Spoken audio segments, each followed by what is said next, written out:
হাঁস খাওয়া মুখের কথা না, হাঁস খাওয়া যে কত কষ্ট। আজকে হাঁস রান্না করতে গিয়ে আমারও হাঁসের মতো তেল বের হয়ে গেছে, একদম 12টা বেজে গেছে। সেটা ভিডিওর মাঝখানে দেখাবো। হ্যালো এভরিওয়ান, আসসালামু আলাইকুম। কেমন আছেন আপনারা সবাই? আশা করি অনেক অনেক ভালো আছেন। চলে আসলাম নিউ আরেকটি লাইফস্টাইল ডেইলি ব্লগ নিয়ে। আমি আছি আপনাদের সঙ্গে বিক্রমপুর মুন্সিগঞ্জ থেকে। আর এই ব্লগটা হলো কালকে শুক্রবারের ব্লগ। সবাইকে জুম্মা মুবারক জানিয়ে শুরু করলাম ভিডিওটা। আর শুক্রবারে যে হাঁস রান্না করতে করতে অনেকটা লেট হয়ে গেছিলো, তাই কালকে আর ব্লগটা ছাড়ি নাই। আর এই যে হাঁসগুলো, দুইটা হাঁস এখানে নিয়ে আসছে। হাঁস দুইটা ভালো মতো বেছে নিলাম, বেশি বড় না, আর বড় হাঁস পায় নাই, মিডিয়াম সাইজের হাঁস।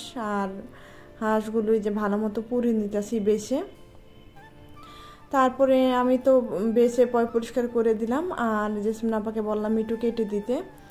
আর হাঁস বাঁচতে বাঁচতে একদম অবস্থা কাহিল। আর রান্না করতে গিয়ে কী অবস্থা হয়েছে সেটাই আপনাদের সঙ্গে শেয়ার করব। আশা করি ভিডিওটা ভালো লাগবে। ভালো লাগলে প্লিজ একটা লাইক দিয়ে ভিডিওটা দেখা শুরু করবেন। আর যারা আমার চ্যানেলে নতুন আসছেন প্লিজ সাবস্ক্রাইব করে পাশে থেকে যেতে পারেন, বেল বাটনটা টিপ দিয়ে। আর সুন্দর সুন্দর ভিডিও ছাড়লে আপনাদের কাছে পৌঁছে যাবে। প্রতিদিনের ভিডিও দেখার ইচ্ছা হলে আমার পাশে থেকে যেতে পারেন।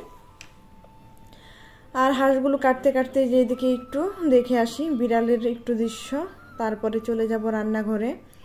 আর আজকের ওয়েদারটা মাশাআল্লাহ খুব সুন্দর। কালকের আর আজকের ওয়েদার মিলে আজকে ভিডিওটা আর কি শুরু করছি। আর আকাশটা খুবই সুন্দর। আর এদিকে দেখো আমার পিছনে পিছনে বিড়ালগুলো। আর আরেকটা দেখো কিউটের ডিব্বাটা বসে বসে ঘুমাচ্ছে, সেটা তোমাদের সঙ্গে একটু শেয়ার করলাম। মানুষ যেমন আমরা বসে ঘুম আসলে একটু ঝিমানি পাই, তেমনই বসে বসে ঝিমাচ্ছে। এই যে দেখো,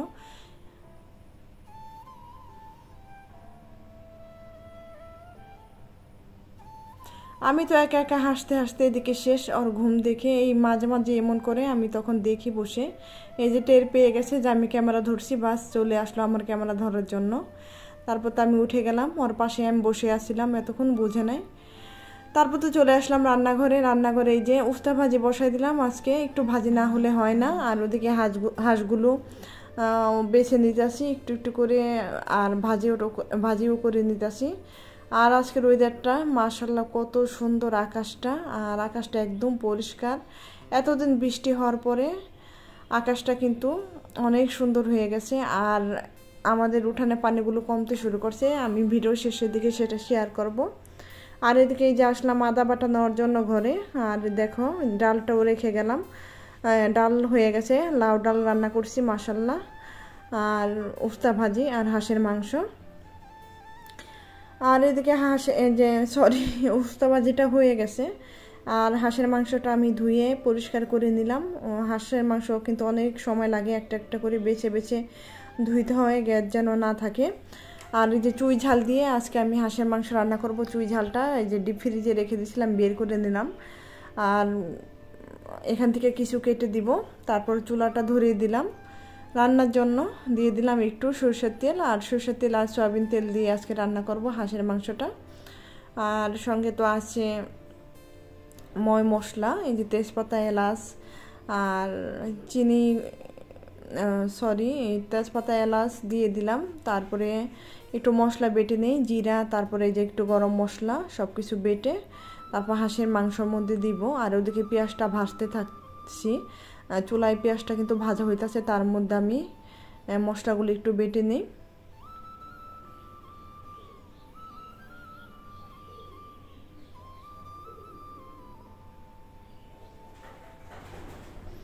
আদা রসুন তো আমার ব্লেন্ড করাই আছে, তাই আদা রসুনটা আর বাটলাম না। এই যে এখানে মশলা রেডি করে নিয়েছি, আদা রসুন, এই যে গরম মশলা বাটা, লবণ, হলুদ আর মরিচের গুঁড়া সম্পন্ন এই যে দিয়ে দিলাম। দুইটা হাঁসে যতটুকু মশলা লাগে পরিমাণ মতো। আর এখানে এই যে পেঁয়াজটা কিন্তু ভাজা হয়ে গেছে, মশলাগুলো দিয়ে এখন আমি একটু কষিয়ে নিব।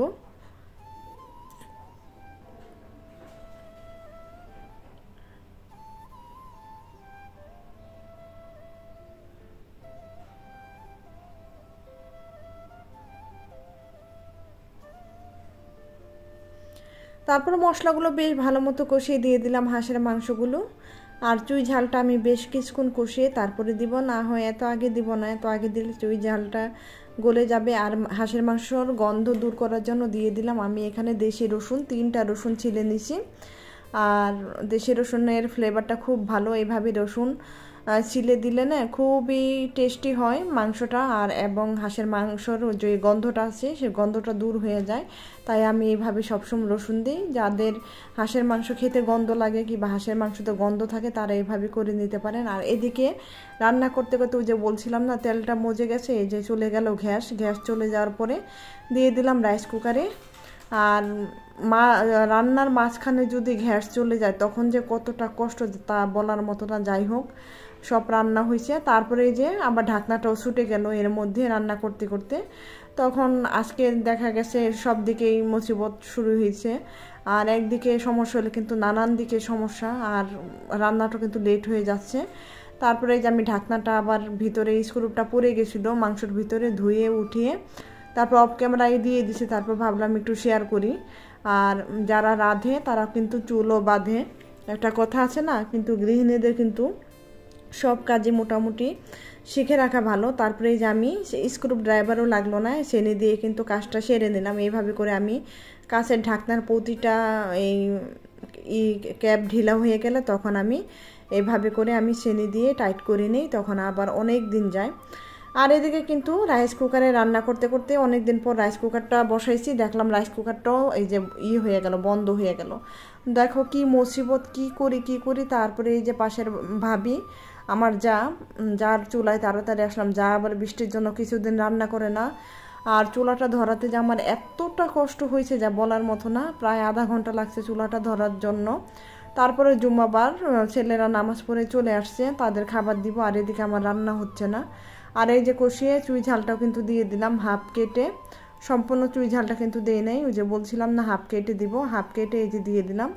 এখন বেশ ভালো মতো কিন্তু হাঁসের মাংসটা কষিয়ে রান্না করতে হয়, তাই আমি কষাতে কিন্তু 3 জায়গা সমস্যা হয়ে গেল। তারপরে এই যে লাস্টে তাড়াতাড়ি রান্না করার জন্য আমার যা বললো যে পারবেন তাড়াতাড়ি করে প্রেশার কুকারে দিয়ে দাও, তাড়াতাড়ি হয়ে যাবে।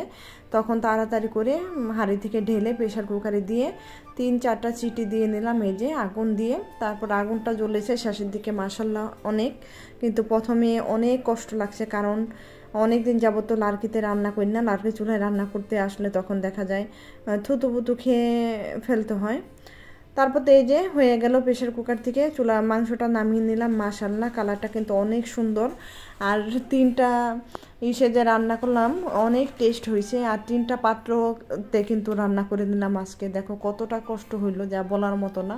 আমি বুঝছি হাঁস খাওয়ার কি তেলটা একদম আমার বের হয়ে গেছে। হাঁসের মাংস যেমন তেল বের হয়ে যায় তেমন আজকে আমারও তেল বের হয়ে গেছে, এতটা কষ্ট হয়েছে।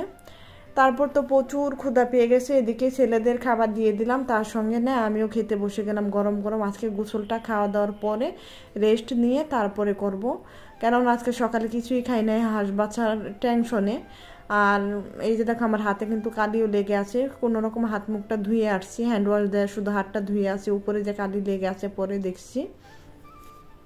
তারপরে যে বিসমিল্লাহ বলে খেয়েতে বসে গেলাম, কিসের আর উস্তাবাজি কিসের ডাল, অল্প একটু খেয়ে তারপর চলে যাব গোসল করতে। আর প্রচুর ক্ষুধা পেয়েছে, আর হাঁসের মাংস দেখে লোপা সামলাতে পারে নাই, তার মধ্যে হলো চুই ঝালের হাঁসের মাংস, সেটা তো কোনো কথাই হবে না। তারপর তো খেতে বসে গেলাম। চুই ঝাল দিয়ে যে মাংসটা এত টেস্ট হয়েছে, আমার শাশুড়ি আমার মুখে তো কিছুই ভালো লাগে না, সে বলছে মাশাআল্লাহ মাংসটা অনেক ভালো হয়েছে। 2-3 বার নিয়ে খেয়েছে, অনেক টেস্ট হয়েছে। আসলে চুই ঝাল দিলে মাংস টেস্ট অর্ধেকে বেড়ে যায়। এই যে দেখো চুই ঝালটা আমি নিয়ে নিছি, এখন আমি চুই ঝালটা খাবো।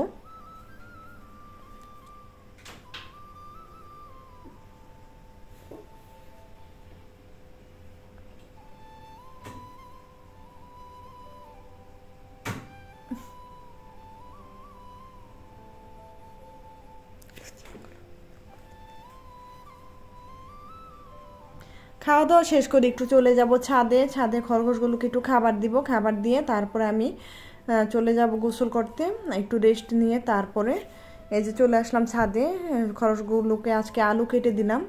আর আশেপাশে তো সব ঘাসে পানিতে ডুবানো, তাই ঘাস দিতে পারতেছি না কিছুদিন যাবত। আর আজকে ঘরে গাজরও নাই, তাই ওদেরকে আলু কেটে দিলাম। সকালবেলাও গম খেয়েছে, গম খায়, আলু খায়, সব কিছুই খায়, আর আলুর খোসাও খায়। আর একটা দেখো একাচূড়া, সে একটা নিয়ে দৌড় দিয়ে ওই দূরে চলে গেল। এই দুইটা খুবই মিশুক, সবসময় ডাক দিলে হাতের কাছে চলে আসে, কিন্তু সে এই যে দেখো সে একা একা বসে সবসময় খেতে পছন্দ করে, আর লোকজনের কাছেও একটু কম ভিড়ে। এই যে আমি যেই সরে গেলাম তারপরে চলে আসলো আবার খাবার খেতে। আমি আবার ওর মুখের খাবারটা এনে এখানে দিয়ে দিছি, যে একা একা কেন খাচ্ছি, সবার সাথে খা, সবার সাথে খাওয়া ভালো, মিলেমিশে খাওয়া ভালো। পশু পাখি দেখলাম মানুষের মতো অনেকটা স্বভাব, কিছু কিন্তু মানুষ আছে একা একা খেতে ভালোবাসে, আর কিছু মানুষ আছে সবাইকে নিয়ে খেতে ভালোবাসে, কিছু মানুষ আছে কারোর সাথে মিশতে পারে না, চলতে ফিরে না, একসাথে হলেই শুধু ঝগড়া করে, হিংসা করে। এমন কিন্তু পশু পাখিও কিন্তু একই অবস্থা দেখলাম জীবনে। কিন্তু এই বয়সে অনেক পশু পাখি পেলেছি, বিড়াল হতে, খরগোশ হতে, কুকুর হতে, কবুতর, সবই বলুন, যাই বলো না কেন, সব কিছুর স্বভাব মোটামুটি আল্লাহ সবার ভিতরে কিন্তু হিংসা দিয়ে দিছে। হিংসা বলতে সবার মধ্যে আছে, যেমন মানুষের আছে তেমন পশু পাখির আছে। আমরা মানুষরা ভাবি যে মানুষের ভিতরে বেশি হিংসা, না, পশু পাখির মধ্যেও কিন্তু অনেক হিংসা আছে। যারা পশু পাখির ভাষা বোঝে একমাত্র তারাই জানে, তারাই বোঝে যে কতটুকু হিংসা ওদের। ওদের যে পরিমাণে হিংসা তেমন পরিমাণ কিন্তু ভালোবাসাও, সব কিছুই আছে ওদের মধ্যে। আর এই যে দেখো সাদাটাও চলে গেল একা একা খাওয়ার জন্য, লুকিয়ে লুকিয়ে ভাবছে ওর খাবারটা আবার কেউ নিয়ে যাবে নাকি, তাই চলে গেল ওখানে। আর আমি একটু সরে গেলে আবারও চলে আসবে এটা খেয়ে, আর আমাকে দেখতেছে দূর থেকে। আমি তো তেমন একটা খাবার দিই না, তেমন একটা ছাদে আসি না। আমার বড় ছেলে সবসময় যত্ন করে ওদের খাবার দেয়, ওকে দেখলে সুন্দর ওর কোলে এসে বসে থাকে, তাই আমাকে দেখে একটু আতঙ্কে আছে। আর এটাই ভালো, সুন্দর কিউটি ডিব্বাটা আমার সামনে বসে বসে খাচ্ছে, আর কাছে যেটা থাকে সেটাকে কিন্তু বেশি আদর করতে ইচ্ছা করে।